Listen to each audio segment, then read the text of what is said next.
What is the weirdest/most disturbing fact about our world's history that you know? There are books in the Harvard University Library which are bound in human flesh. I have a skeleton like that. Russia still has not recovered its population prior to World War II. Ireland neither. But from the Great Famine and expulsion in the 1850s, Mary Toft reportedly gave birth to up to 9 rabbits at a time. Doctors were convinced that she was telling the truth until they found pieces of corn inside the stomach of one of the rabbits, proving that it hadn't developed inside Toft's womb. It turned out that she had been manually inserting the rabbits to make the delivery look as realistic as possible. Ew. The Great War was meant to end on the 10th of November, but they decided to make it the 11th because it would be more memorable. Hundreds of people died in that one-day span. The Mayans partied hard. They would take alcohol and hallucinogenic enemas. In social studies they had us watch a special on them, and I vividly remember an artist's rendering of a Mayan doing a handstand while getting an enema. The original keg stand. That we've been on the brink of a global nuclear exchange several times. And that in one case, Cuban blockade. It was only because a single man, Vasily Arkhipov, disagreed with standing orders, that a nuclear exchange was likely averted. Or the time when there was a false alert of a nuclear launch and the Russian guy in charge didn't send an alert to send nukes as a counterattack. We came close to killing a lot of people with nuclear bomb. Even funnier is when the US dropped multiple nuclear bombs by accident for the duration of the Cold War. Rainbow Valley of Mount Everest is named for the rainbow colors of clothing of dead people there. So I knew this fact. Then one day I watched a video of someone passing by the body's whole new level creepy. Green boots just looked like a guy napping. Spartans bathed their newborn babies in red wine instead of warm water. Persians used to tie cats to their shields during the war with Egypt because it was against Egyptian law to kill cats. It was a double-edged blade. On one hand, you had a tactical advantage because the Egyptians would try not to hit the cat, due to cats being a holy animal. But because they were using cats as shields, the Egyptians probably wouldn't show them any mercy and have more motivation to kill them. Read a letter from an officer to his wife in the Swedish army during the 30 Years' War. We came upon the town and beat to death all the men, but not the women and children. Those were beaten to death by the Finns. Stalin ordered scientists to do experiments to create a breed of super strong monkeys to fight wars. If I remember correctly, it was actually human/monkey hybrids that they were aiming for, which somehow makes both more and less sense at the same time. That's not surprising. Annie Jacobsen claims that an engineer she was talking with while she researched one of her books told her that the aliens that landed at Area 51 were actually surgically altered mentally handicapped people. The aliens were put in what were essentially drones and ejected to land where they did. This was a way of Russia fucking with us. The engineer claimed he knew this because he helped the US do the same exact thing back to Russia. He supposedly felt extremely guilt and confessed because of it. Most disturbing has to be the details of the rape of Nanjing. Toshiaki Mukai and Tsuyoshi Noda were officers that had a bet on who would be the first to kill 100 by sword. They both surpassed that number in a day. 20,000 women and girls were raped. 60,000 civilians were massacred after the city of Nanking, was captured. It is one of the most shockingly brutal events in history. Yes, Japan has committed some sick atrocities. Also a lot of terrible medical experiments on their captives. The bodies buried beneath John Wayne Gacy's house were crammed together so tightly. The bones fused together and it took over 2 years to separate all the bodies.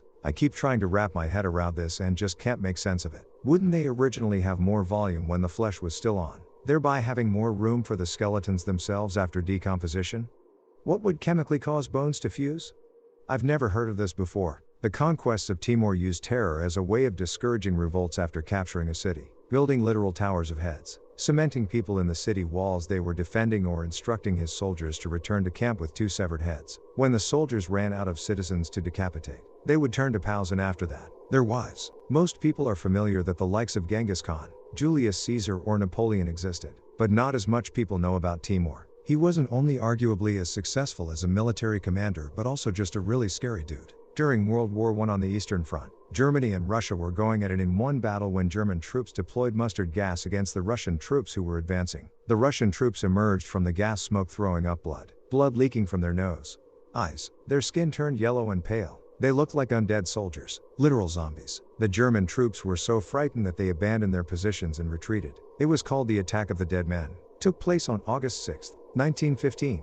From the fall of the Roman Empire up until the mid-19th century, not a single city in Europe had a sewer system to dispose of human feces. City planners didn't build sewers until it was proven in 1855 that the cause for all the cholera epidemics was drinking water contaminated by human feces. Anytime I watch a movie from this time period like Gangs of New York, or a documentary around 1776, I fail in not thinking to myself, man, Everybody in this situation smells like pure shit. Paraguayan war killed off 95% of its male adult population and no one even knows it happened. Hey, in Paraguayan, can confirm, am dead. Not the most disturbing, but weird nevertheless. Back in the 19th century a carnival was headed through the next town over, and during the stop a hippopotamus went nuts and started killing people and livestock. Ever since then the town has taken the hippo as its mascot because it's such a ferocious animal. That's the one animal Steve Irwin did not mess with either, because they were so unpredictable and scary. Some people actually resorted to selling their kids during the Great Depression. Unfortunately, people still do that. Yeah, I live in Venezuela and is a real problem. Most people have 16 great-great-parents. Cleopatra had 2. She's lucky to have developed working lungs, let alone be competent enough to accomplish anything. That was a family tree was a wreath. Not so much disturbing as it is funny, at least to me. The Kettle War. Long story short, Spain, the Holy Roman Empire, and the Netherlands, the 7 republics of the Netherlands, were beefing. One boat from Spain engaged in a fight with a Dutch naval ship. One shot was fired. The only victim of that cannonball was a pot of soup that was cooking. The Spanish ship then surrendered. Coffin birth happens. It happens when a pregnant corpse begins to decompose and the built-up gases push the fetus from the body. A site in Africa where stone tools dating back 3 million years were found. That is about 500 years older than our own genus. Meaning earlier hominids had a very long time to form their own crude societies before our nearest ancestors even existed. Some ancient cultures knew that they could control population growth by denying fertile females both fats and carbohydrates. This process guaranteed that embryos would not mature in the womb due to the lack of food energy derived from carrying mothers. The embryos would self-abort. A certain ratio of body fat is required for successful pregnancies. Harris at Cannibals and Kings. When I was in special ed I had an anorexic classmate and now that we're adults she has been having a lot of problems trying to conceive for this reason. Chainsaws were invented to cut through a woman's pelvis to aid in giving birth. Think chain on a pocket watch that chews away at the bone. Due to fresh drinking water being so scarce on the Galapagos Islands, some bird species, such as the Galapagos hawk, have adapted by drinking the blood of other animals. That the fuckface that calls itself Joseph Kony who proclaimed itself the Holy Spirit and then commanded that the president of Uganda at the time, Yoweri Museveni, be overthrown. But when his revolution did not garner enough support he started attacking innocent villages and abducting children, 96,000 total, to swell the ranks of his army from villages that he deemed didn't support him enough causing the deaths of 100,000 people over the course of the war, is still a free man and probably alive. Adolf Hitler was saved from drowning at age 9 in a fountain by a priest. He was also spared by an English soldier in World War I for no other reason than that the chap didn't feel like killing yet another person that day. That the world let King Leopold II go completely nuts in the Congo. In 2008 as a result of the financial crisis, only one American banker went to jail. Person shrugging, fair skin, /U200D, male sign. I seem to recall that after the bailout, Obama asked bank execs not to award themselves bonuses for a time, as it was public money they'd received. They gave themselves bonuses anyway.